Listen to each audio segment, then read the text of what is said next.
Magandang araw sa inyo mga giliw kong tagapakinig.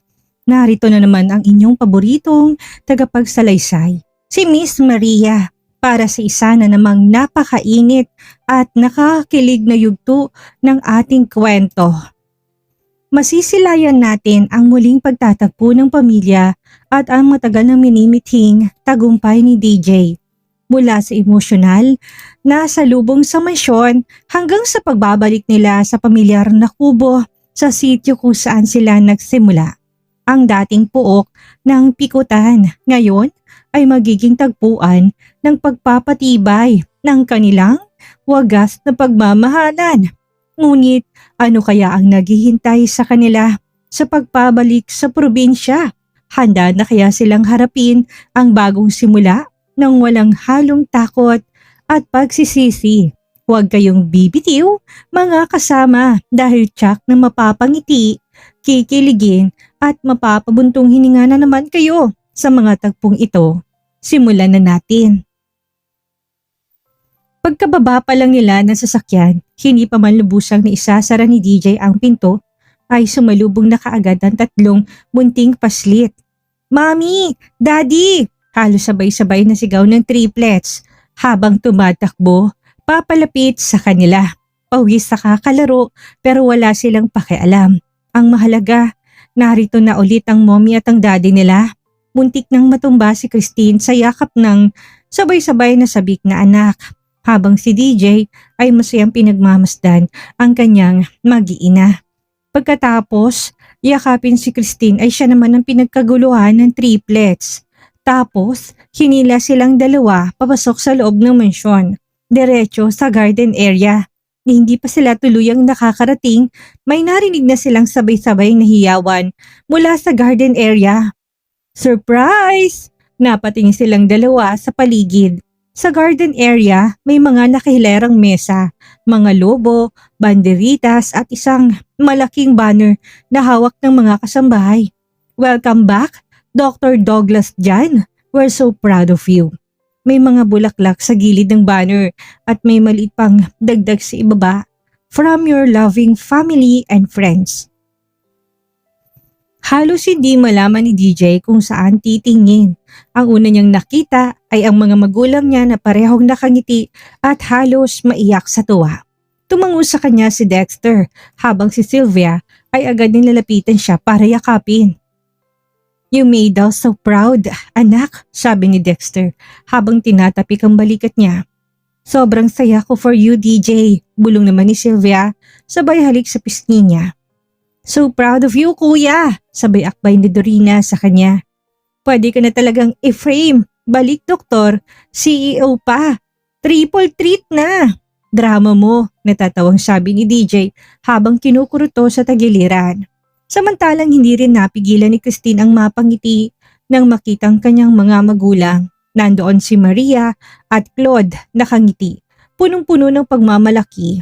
Wala man dito ang mga kapatid niya ay naintindihan niya dahil busy rin ang mga to sa personal nilang buhay. "Anak, you look so very happy," sabi ni Maria habang niyayakap siya.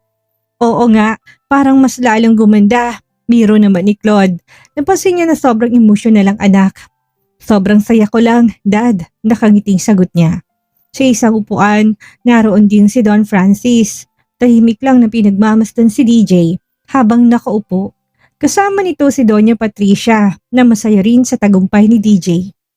"You did well, grandson," bati ni Don Francis nang makalapit si DJ sa kanila. "This time you made the right choices." DJ smiled, puso niyang puno ng pasasalamat habang nakapulupot ang braso niya sa bewang ni Christine. "This time, I did it for them." Sabay sulyap sa mga anak nila na naghahabulan sa damuhan. Hawak ang balloons. At sa gitna ng kasiyahan, ramdam nilang init ng pamilya. Ang pagbabalik, ang bagong simula, wala nang masihigit pa sa tagpong yun.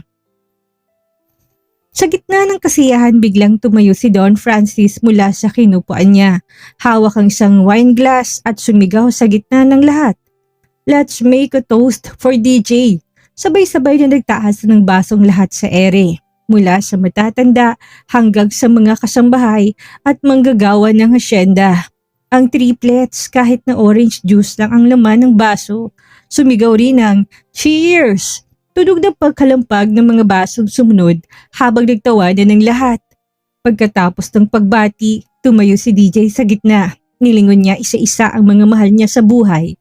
Pero sa dulo, kay Christine lang humabang titig niya at sa mata pa lang, ramdam na ramdam ang sinisigaw na pagmamahal. Maraming salamat po sa inyong lahat. Panimula niya, bahagyang garagal ang boses pero may ngiti. This is the happiest I ever been in my entire life. Hindi ko po maipaliwanag kung gaano ko kayo pinasasalamatan sa pagmamahal at pagtanggap lalo na pagkatapos ng lahat na nangyari. Tumawa ng mahinang ilan. Ang iba ay tumango. Alam niya ang tinutukoy niya. Tumango siya sa mga magulang ni Christine.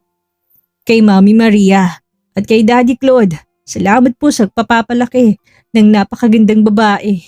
Pangako ko po, iingatan ko siya, mamahalin habang buhay, kahit na ilang beses pa niya akong pahirapan. Tawanan ulit. Si Christine nahihiya pero nangingiti, sabay yuko. Sumunod siyang humarap sa mga magulang niya. At syempre, kay Mommy at Daddy.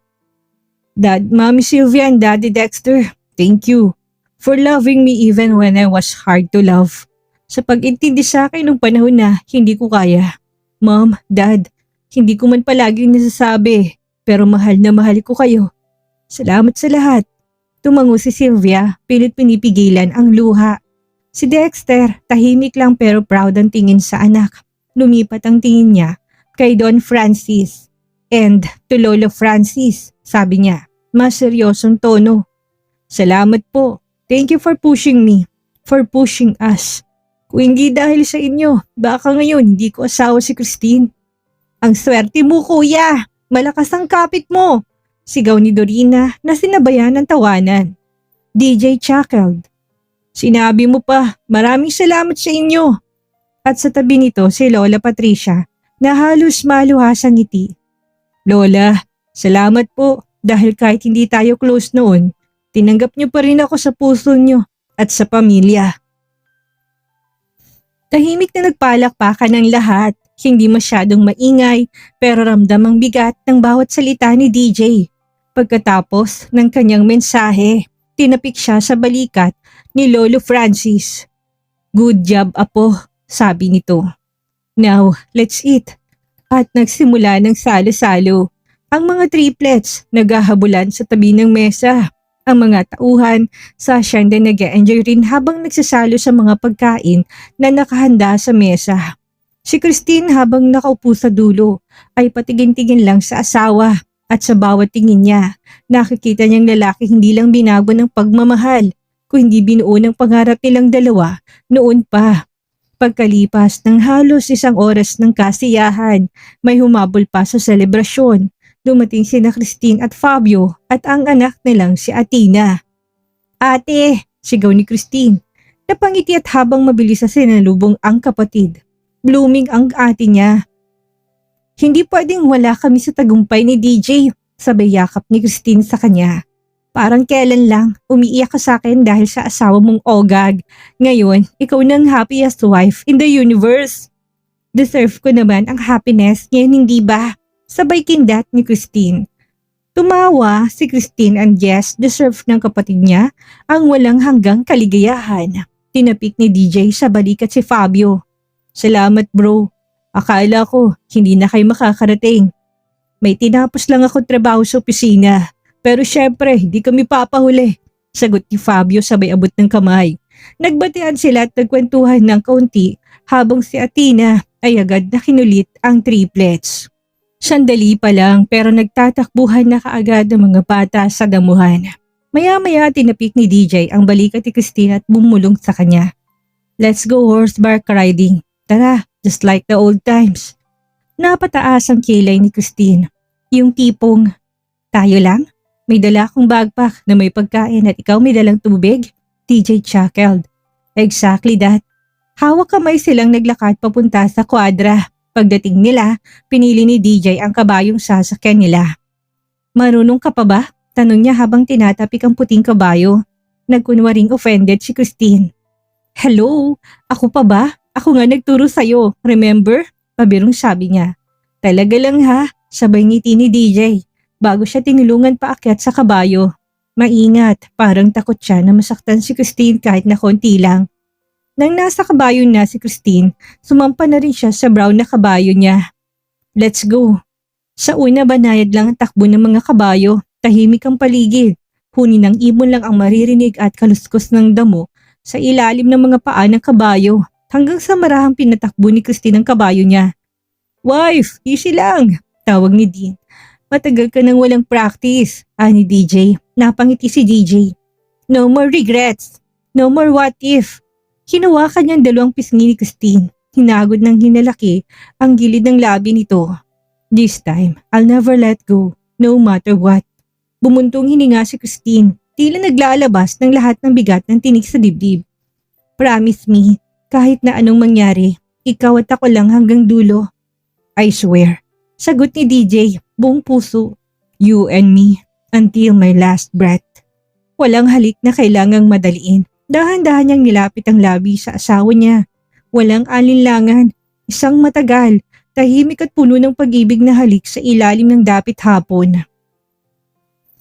At habang humahaplos ang simoy ng hangin sa balat nila, sabay nilang inakyat ang hagdang kahoy paakyat sa treehouse na para sa kanila, hindi lang isang silungan kundi tahanan ng lahat ng pangarap na muling binuhay. After nilang mag-ikot-ikot sa loob ng treehouse, naglakad, nagtawanan at muling binuhay ang mga alaala ng nakaraan. Akala ni Christine babalik na sila sa hacienda, pero laking gulat niya nang hindi sa direksyong iyon tumungo ang kabayo ni DJ. Napakunot ang noon niya. Wait DJ, saan tayo pupunta? Agad ang sumagot si DJ. Nilingon lang siya nito at kinindatan. Nagkatinginan sila ng ilang segundo. You are kidding, right? Tanong ni Christine. Nakataas ang kilay. DJ laughed heartily. Hindi ako nagbibiro, sagot nito sabay tango. Balikan natin ang kubo kung saan ako napikot. Malakas na halakakang sumunod mula kay DJ habang si Christine ay napairap lang. Sabay sabing, Che, ang arte mo. Pasalamat ka at napikot kita. Kung hindi wala kang asawang maganda. Sabay flip ng hair niya. Maarte na kung maarte. Basta totoo, biro ni DJ habang nakangiting tinapik ng marahan ng kabayo para mas bumilis ng konti ang takbo. Gusto ko ulit mapikot pero this time sana may mangyari. Patawang sabi nito, isang malakas na halakak ang pinakawala ni Christine na halos dumagundong sa paligid at muli silang naghabulang dalawa. Sumusuot sa mga sanga, tumawid sa sapa at sabay na magtatawanan. Hindi nagtagal narating nila ang pamilyar na daan, mga pilapil na ginagapangan ng araw, mga halamang tila sumaludo sa pagbabalik nila. Tanaw na mula sa malayo ang mga kubo na para bang walang nagbago maliban sa bagong pintura ng bubong at mga pininturahang bangko sa gilid nito. We'll stay here for the night. Seryosong sabi ni DJ habang tinuturo ang kubo. Tomorrow morning, may medical mission akong gagawin dito. Ready ng lahat. Ako na lang ang hinihintay. Napalingon si Christine, bahagyang nag-alala. Paano yung triplets? Tanong niya habang patuloy ang paglalakad ng kabayo. DJ turned his head to her, smiling. Wala kang dapat ipag-alala. Nandun ang mga lola. Hindi nila pababayaan ang mga bata. Ang isipin mo ngayon, ako, tayong dalawa. At pikutan na magaganap ngayon. Dagdag niya na may nakahalololo kong ngiti. Parang may gumapang na kilig sa loob ng dibdib ni Christine. Yung feeling ng peace na kahit saan siya dalhin ni DJ, basta kasama niya to, ayos lang. At ang pikutan na magaganap daw. Sira ulo ka DJ! Pagsapit nila sa bungad ng sityo, sinalubong agad sila ng maingay pero masisiglang boses. Mga matatanda, mga bata, kababaihan at ilang binatilyo, lahat masigla, ang ngiti at parang sabik sa kanilang pagdating. Doc DJ! Sigaw ng isang ale habang kinukumpul ang anak sa kanyang kandungan. Salamat at bumalik kayo. Welcome po ulit dito, Ma'am Christine. Bati ng isa pa habang ilan ay may dalang mga basket ng prutas at lutong kakanin. Ngumiti si Christine. Mainit, masigla at totoong ganito sila tinanggap. Ramdam niyang hindi lang si DJ ang mahal ng mga tao at pati siya. At sa puso niya, alam niyang hindi lang sila bumalik para sa isang alaala. Bumalik sila para sa bagong simula. Habang nakaupo si Christine sa bangkong kawayan, pinagmamasdan ng buong paligid. Lumapit ang isang ale sa kanya't medyo may edad na. May bitbit na batang babae na mga 5 taon ng matanda. Ma'am Christine, tawag nito't may halong excitement sa boses. Napalingon siya. Yes, ngumiti ang ale. May halong pag-aalilangan na ngayon ang boses pero may saya sa mga mata. Ako po yung pinaanak ni Doc dati at ito na po yung anak namin. Tinutok nito ang kamay sa batang babae na nakangiti at nahihiyang sumilip sa likod ng nanay. Saglit na natigilan si Christine. Napakunot ang nood parang pilit inaalalang sinasabi ng ale. Ilang segundo pa't biglang bumalik ang alaala. Ah, oo nga pala. Siya nga. Yung inabutan nila ni DJ na mga anak noon, malaki na rin ang anak nito. Her eyes soften. Ikaw nga. Mahina pero may damdaming sabi niya. Agad niyang niyakap ang ale at inabot ang kamay ng batang babae. Ang laki mo na ha? Halos ka-age mo ng triplets namin. Para may magic word agad na kumislap ang mga mata ng bata nang marinig ang salitang triplets. Tinanong agad ng bata kung nasaan ang mga anak niya. Magilo na sinagot ni Christine na nasa hasyenda kapag may time ang mga to. Niyaya niyang pumasyal sa hasyenda para makilalang triplets. Magandang bata sa paningin ni Christine. Mahaba't kulay uling ang buhok. Kayumanggi ang kulay ng balat pero maganda. Maya-maya isa-isa nang lumapit ang mga kababaihan kay Christine. Ma'am, ang ganda niyo po talaga in person, sabi ng isa. Pa-selfie po. Totoo po ba? Kayo yung model na nasa billboard dati sa EDSA? Miss na po kayo nito, ma'am. Christine laughed softly. Hindi makapaniwala sa init ng pagtanggap. Isa-isa niya silang pinansin, nakipagkwentuhan at nakipag-selfie. Sa mga bata yumuko siya, nakipaglaro at kiniliti pa ang iba. Sa gitna ng saya napalingon siya sa kinaroonan ni DJ at nakita niya na nakatayo sa may dulo ng kumpulan ng mga kalalakihan. Nakatungo ito habang nakikipag-usap. Pero na magtamang mga mata nila, tumigil saglit si DJ. Mula sa malayo bumigkas ito ng tahimik. I love you. Natawa si Christine na hindi mapigilan. Para silang teenagers ulit. Parang bagong magsyota. May kilig, may lambing, may pag-ibig. Lumipas pa ang mga oras.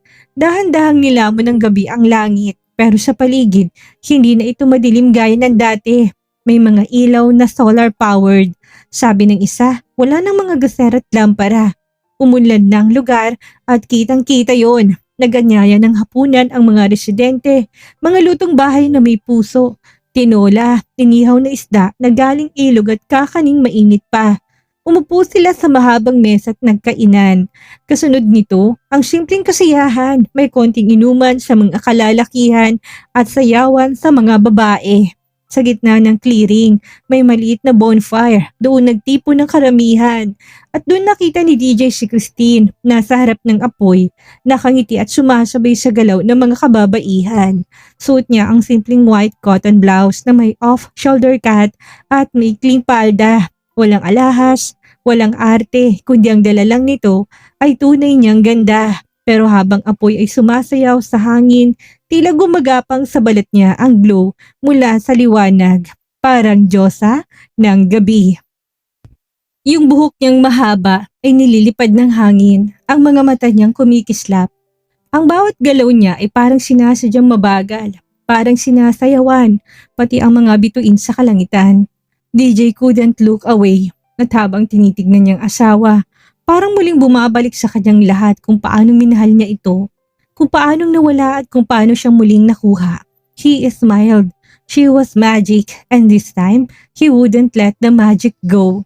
Nang maramdaman ni Christine ang bigat ng katawan at pagod sa maghapon, lumapit siya kay DJ na noon ay abala pa rin sa pakikipag-usap sa mga kalalakihan sa paligid ng bonfire. Happy, mahina pero sweet ang tawag niya. Agad siyang nilingon ni DJ. Magpapahinga na ako ha, sumunod ka kaagad. Kung gusto mong mapikot ulit, nakanting may kiti sa puno ni Christine. Biglang ngumiti si DJ, dahan-dahan na lumapit sa kanya at binulungan siya. Susunod ako agad at tatandaan na mapikot ulit, kahit na paulit-ulit, basta ikaw. Napatawa si Christine. Loko ka talaga. Sabay kurot sa tagiliran nito bago siya tumalikod. Sumama kay Aling Susan na nakaabang sa gilid. Habang naglalakad sila palayo sa bonfire, nagkwento si Aling Susan. Ito pa rin yung kubo na tinulugan niyo noon, ma'am. Ngumiti si Christine habang pinagmamasdan ng daan. Naalala ko nga po, pero ngayon parang iba na. Pinapaalaga yan ni Doc. May panahon pa nga na dito siya natutulog na mag-isa. Basta para sa inyo, lahat pinapaayos niya. Ayos ng lahat dyan, ma'am. May mga damit na po kayo na pampalit sa ibabaw ng kama. Mahihiga na lang kayo, sabi nito sabay ngiti. Pagkatapos ay nagpaalam na rin. Pagpasok ni Christine sa loob ng kubo, agad siyang sinalubong ng pabango na humalo sa hangin. Maaliwalas ang loob, simple pero maayos at halatang inaalagaan talaga. Ang tanging ilaw ay ang gasera sa may tabi ng kama na nagbibigay ng mainit at malambot na liwanag sa paligid. Lumingon siya sa ibabaw ng kama. Nandun ang mga damit na sinasabi ni Aling Susan. Dinampot niya ito, ngunit napataas ang kilay ni Christine. "Nighties?" bulong niya sa sarili, sabay ngiti.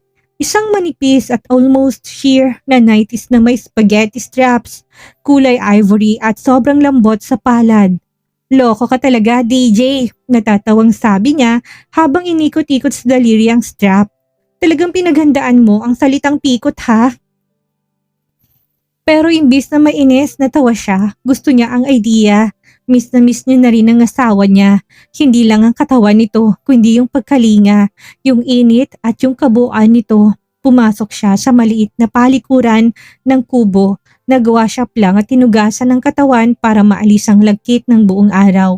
Pagkatapos, sinuot ang nighties. Pagharap niya sa salamin na nakasabit sa dingding, bahagyang kinilabutan si Christine. Hindi dahil sa lamig, kundi dahil sa anticipation. She looked radiant, simple, fresh, and glowing. Lumapit siya sa kama at humiga, sabay bunot ng kumot hanggang bewang. Pinatay niya ang gasera sa tabi at iniwang nakabukas lang ang maliit na bintana para pumasok ang malamig na hangin mula sa labas.